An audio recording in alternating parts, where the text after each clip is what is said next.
Querido irmão, querida irmã, nesse domingo, 2 de novembro, celebramos a comemoração dos fiéis defuntos. Que o Senhor continue a nos guiar sempre.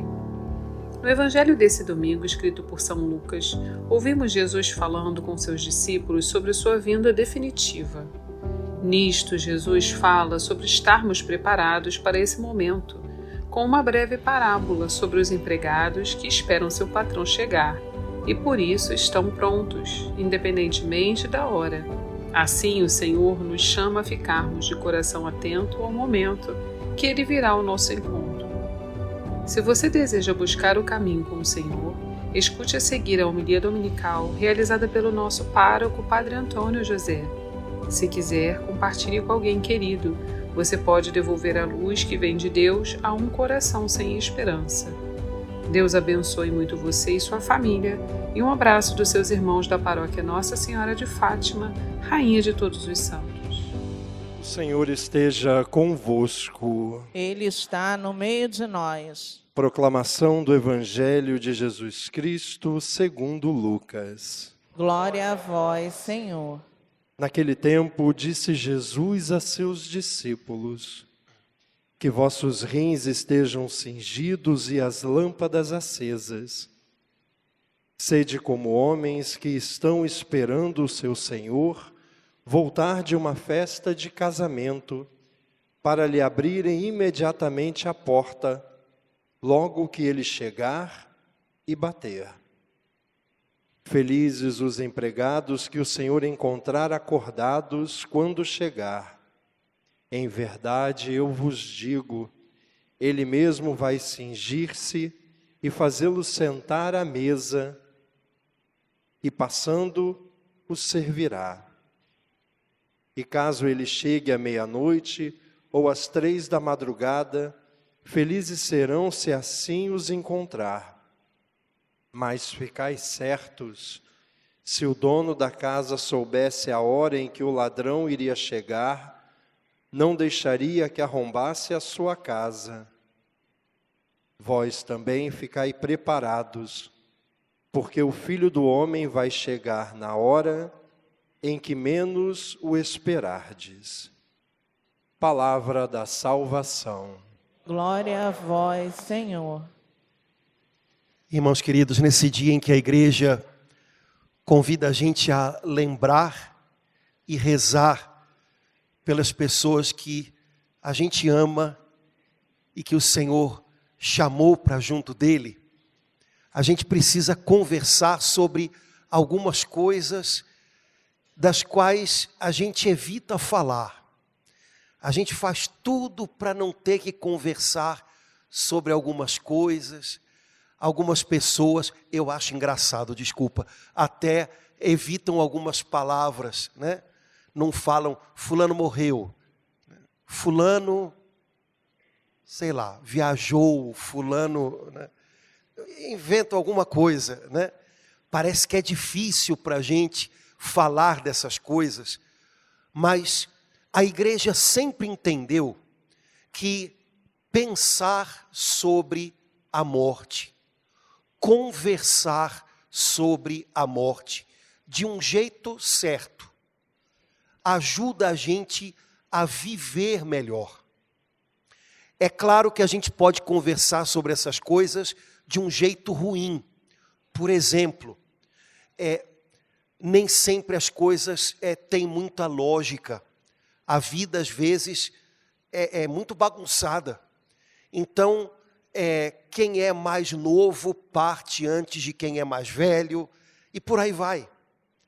E se a gente conversa de um jeito que não é legal sobre essas coisas, a gente corre o risco de entrar naquela floresta dos porquês, que só deixam a cabeça da gente mais confusa.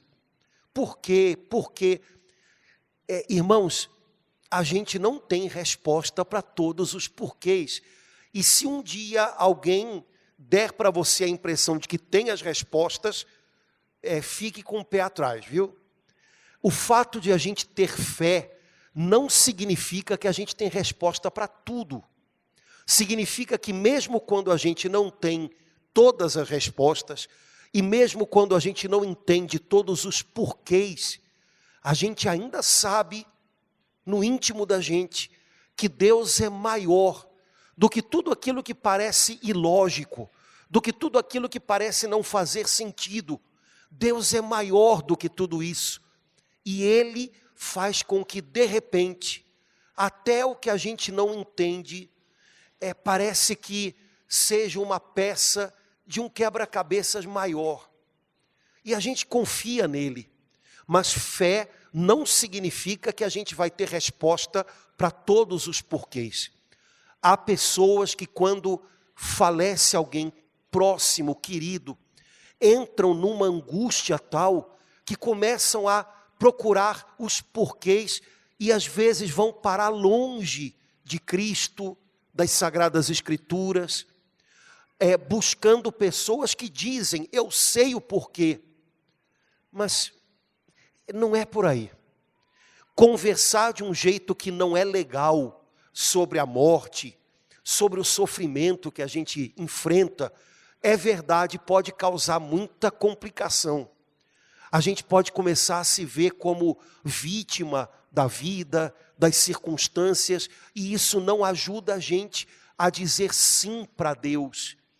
Também quando o sofrimento fere fundo a alma da gente, a gente tem um sim para dar para Deus. E se eu me vejo como alguém que foi vitimado pela vida, pelas circunstâncias, fica uma guerra aqui dentro. Eu quero dizer sim para Deus, eu quero confiar nele, mas o meu coração machucado se revolta e se rebela. A gente precisa conversar bem sobre essas coisas para ajudar a gente a viver melhor.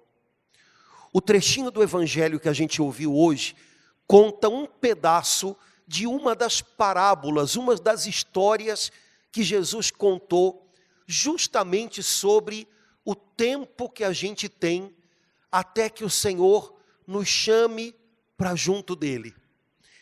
De alguma maneira, a parábola que Jesus contou hoje, resumindo bastante, espremendo bastante o negócio, diz o seguinte: olha, não imagine que o Senhor está demorando e que você tem tempo suficiente, de tal maneira que você acabe levando as coisas de qualquer maneira, ou então de maneira que você acabe maltratando as pessoas que Deus colocou ao seu lado.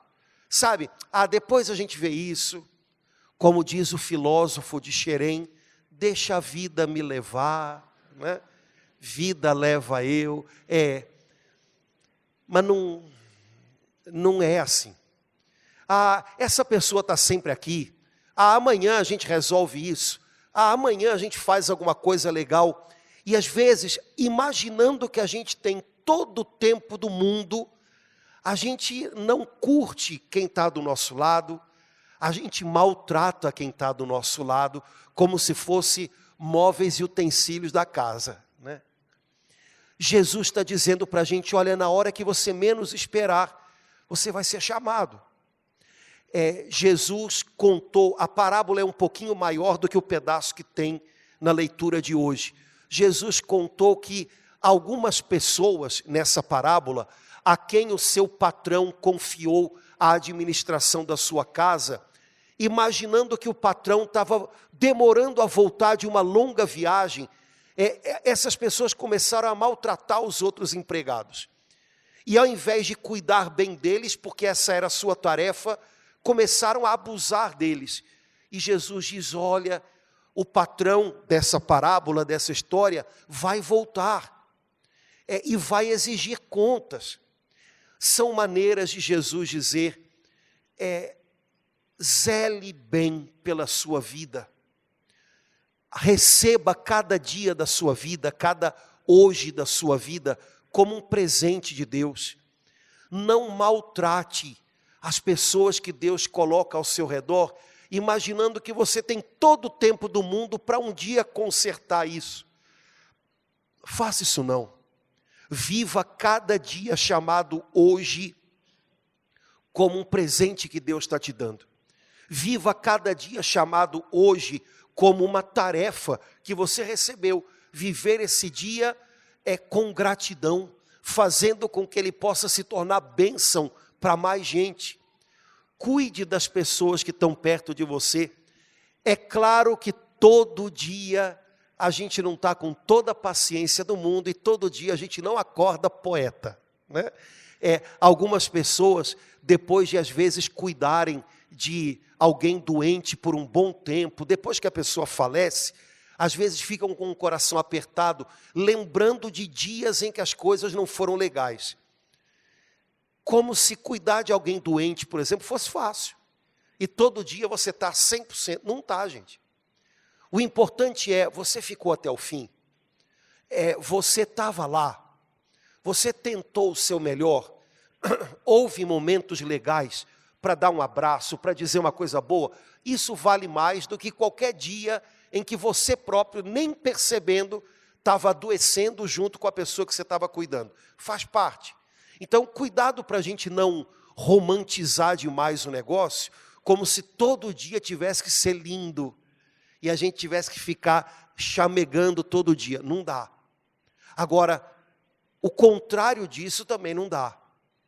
A gente olha para as pessoas como se elas sempre estivessem lá e sempre fossem estar, e aí a gente acaba levando as coisas de qualquer jeito. De qualquer jeito não se leva a vida não, gente. Pelo menos um cristão não pode levar a vida de qualquer jeito. Que é isso? Presentão desse de Deus. Hoje, quem sabe, dia de finados, não é uma das coisas que a gente pode repensar e até rearrumar no caminho da gente. Será que eu ainda estou com a impressão de que, como eu cantava com Legião Urbana, tenho todo o tempo do mundo? Filhote, você envelheceu, você não percebeu ainda não? Cai na real, tira o make-up, né? Vai para frente do espelho, você vai ver. Você não tem todo o tempo do mundo, não. Ninguém tem. A gente tem esse tempo que Deus está dando para a gente, chamado hoje. Pois então, cuide do que Deus deu para você. Cuide de quem Deus deu para você. Talvez você não vá conseguir fazer o melhor do mundo, ok? Faça o melhor que você puder. E de vez em quando, tente desfazer qualquer coisa que ficou pela metade, sabe? Porque uma das coisas que fazem toda a diferença quando a gente se despede de alguém que morre, e eu acho que todo mundo aqui que já perdeu mais de uma pessoa sabe disso, é que quando a gente tem a impressão de que fechou a história, o coração da gente fica em paz. Quando a gente tem a impressão de que ficou alguma perninha do lado de fora, aí fica ruim. E aí a gente fica com um monte de sentimentos que não resolvem nada, mas que a gente curte, porque parece que às vezes a gente é o maior algoz do coração da gente. A gente fica com remorso, a gente fica... de vez em quando, tente fechar as coisas com quem está do seu lado. O que quer dizer fechar as coisas? Tudo pronto e resolvido? Não, mas estamos vivendo bem. A gente está se entendendo. A gente está levando. De vez em quando a gente precisa sentir que está fazendo isso. Porque no momento em que alguém dessa história parte, fica uma sensação aqui dentro, valeu. A gente viveu o que deu para viver e valeu. E aí, outra coisa incrível, mesmo com o coração machucado, surge um sentimento de gratidão aqui dentro. O que a gente viveu, valeu. Obrigado, Senhor. Deu tempo. A gente arrumou as arestas. Funcionou. Como a gente podia viver melhor se a gente lembrasse dessas coisas. Não para ficar com cara de velório todo dia, Deus nos livre, mas para viver melhor, aproveitar melhor as chances que Deus nos dá e cuidar melhor das pessoas que Deus nos deu.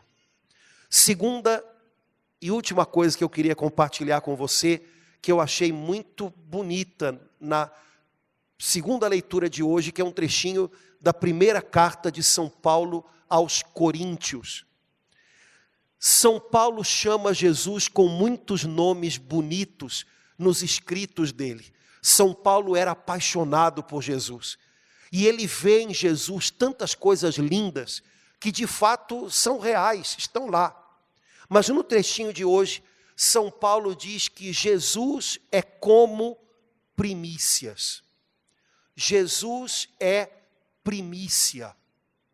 Apesar de não ser uma palavra que a gente usa todo dia, acho que todos nós sabemos que primícias são os primeiros frutos de uma colheita.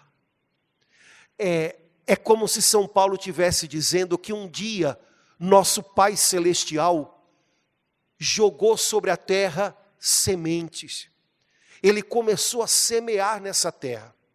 E a semente mais preciosa, a semente da qual brotam todos os outros frutos, é o próprio Jesus.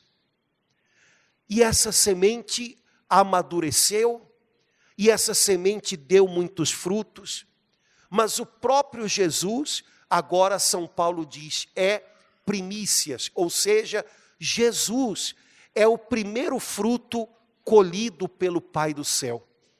Jesus esteve numa sepultura fria, como são todas as sepulturas, mas ele ressuscitou, e ele está vivo, e a sepultura fria ficou para trás.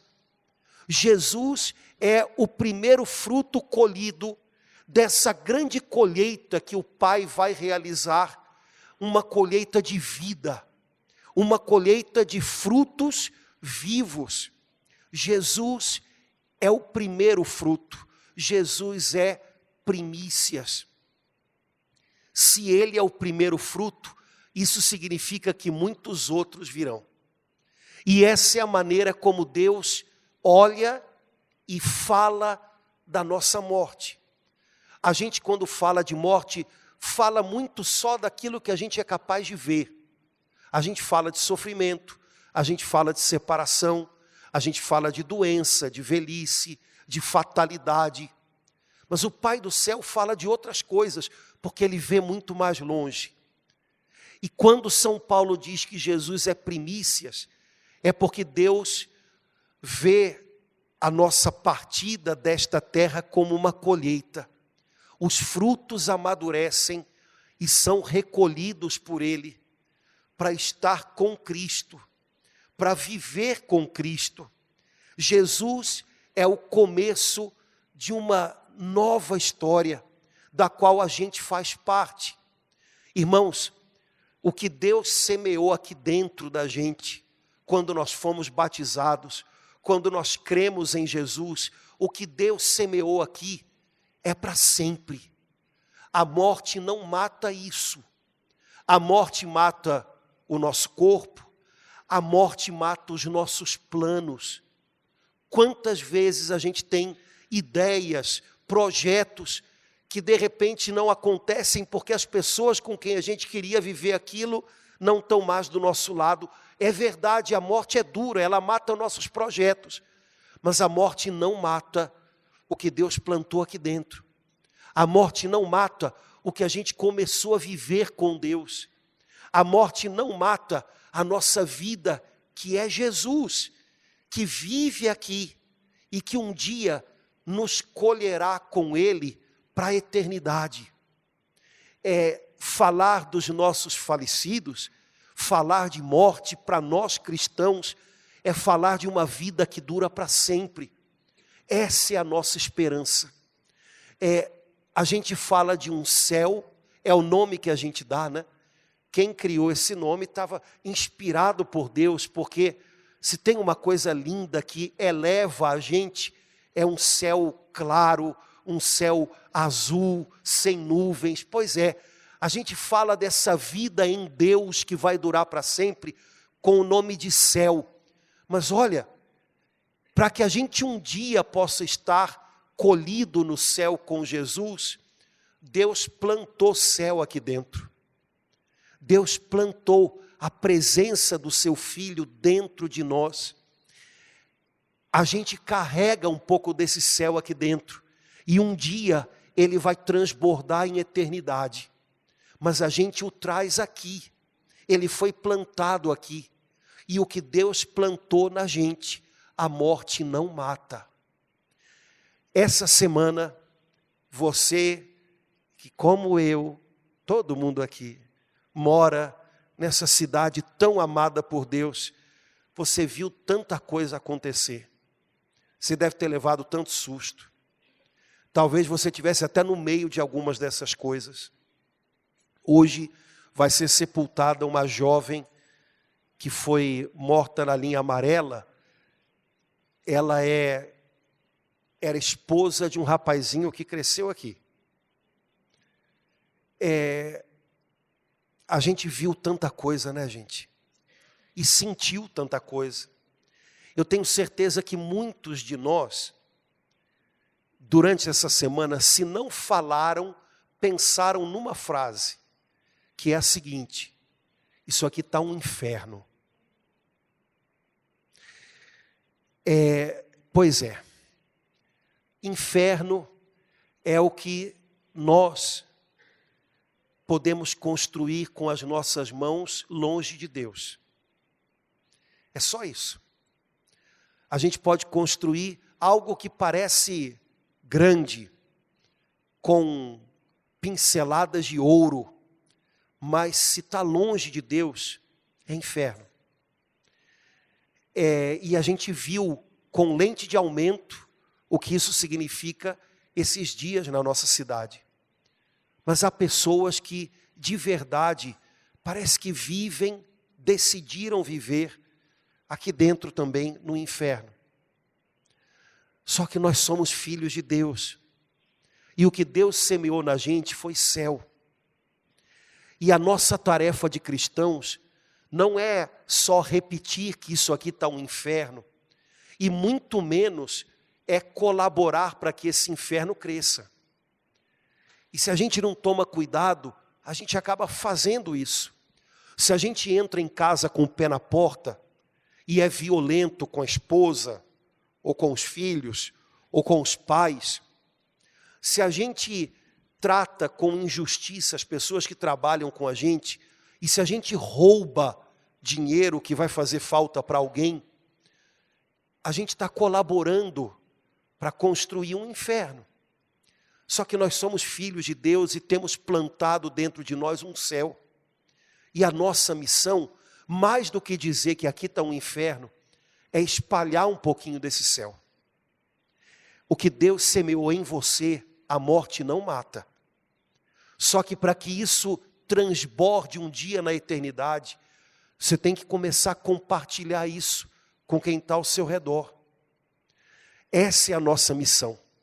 Num mundo que às vezes parece um inferno, a nossa tarefa não é fazer coro com aqueles que constatam isso, porque constatar isso não é difícil. E ainda mais fácil é acabar colaborando com isso de maneira tão leviana, tão inconsciente. A nossa missão é, reconhecendo o quão as coisas estão sofridas, ruins, porque assim o homem é capaz de fazer longe de Deus. A nossa tarefa é lembrar do que a gente carrega dentro. A gente carrega sementes de céu dentro da gente. A gente carrega uma vida que não morre, uma vida abundante que Jesus nos trouxe e que vale a pena. E se as pessoas conhecessem e soubessem dessa vida, talvez elas começassem a viver de um jeito diferente. Se nós que somos filhos de Deus não compartilhamos o céu que a gente carrega dentro da gente, o inferno acaba engolindo o nosso coração e a gente se torna lobo com os lobos, violento com os violentos. Quem sabe hoje, dia de finados, em que a gente lembra da nossa esperança que é para sempre, em que a gente lembra que a gente aqui nessa terra não vai durar para sempre. Nesse dia em que a gente lembra que quando esse pedaço do caminho terminar, como é que as coisas vão estar? Será que a gente vai ter completado, né, o nosso caminho, o nosso ciclo? Ou será que a gente vai ter deixado tudo quebrado pela metade? Quem sabe não é hora de a gente despertar para o chamado que Deus tem para a gente. você carrega sementes de céu dentro de você. E isso não é mera poesia, é real. O Pai Celestial plantou a presença de Cristo em você. E Cristo é o começo de uma grande colheita. Cristo é primícias daqueles que vão viver em Deus para a eternidade. Pois então, espalhe ao seu redor o que Deus plantou na sua alma. Divida com outros o que Deus confiou a você. Não viva essa vida como se, sabe, piscando os olhos ela passou. Um cristão leva a vida a sério. Não significa que ele é sisudo, nem que ele é... Não, mas ele leva a vida a sério.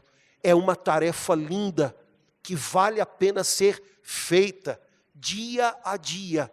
Deus nos deu muito, e a nossa tarefa é multiplicar isso.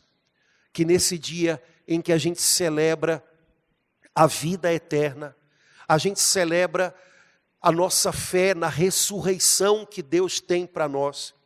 Nesse dia em que a gente reza para que os nossos falecidos sejam purificados no fogo do amor de Deus, de uma vida que talvez tenha sido um pouquinho contagiada, contaminada por rancor, por violência também, porque não é porque as pessoas morreram que elas todas viraram santas, né?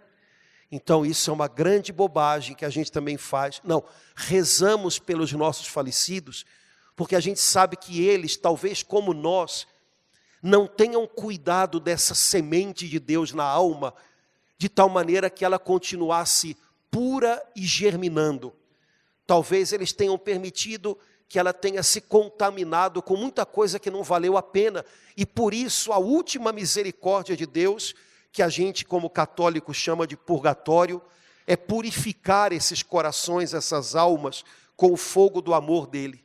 No dia em que nós rezamos para que esse fogo do amor de Deus limpe toda a impureza dos nossos falecidos e para que eles contemplem a beleza de Cristo, que a gente possa aproveitar esse dia para rearrumar a nossa vida, vivê-la um pouco melhor, cuidar mais dos nossos e lembrar que no meio de um aparente inferno, Deus lançou sementes de céu nessa terra e elas caíram na nossa alma por graça e misericórdia do Senhor. Você é filho de Deus, você é de Cristo. Pois então, zele por essas sementes, compartilhe-as com outros, para que essas coisas todas que fazem a gente sofrer tanto, possam ser transformadas. Que o pessimismo, o desânimo, a amargura deem lugar à esperança, que é o motor da alma dos filhos de Deus. Que você seja instrumento do Senhor para que isso aconteça nesse mundo e na nossa cidade que estão precisando tanto.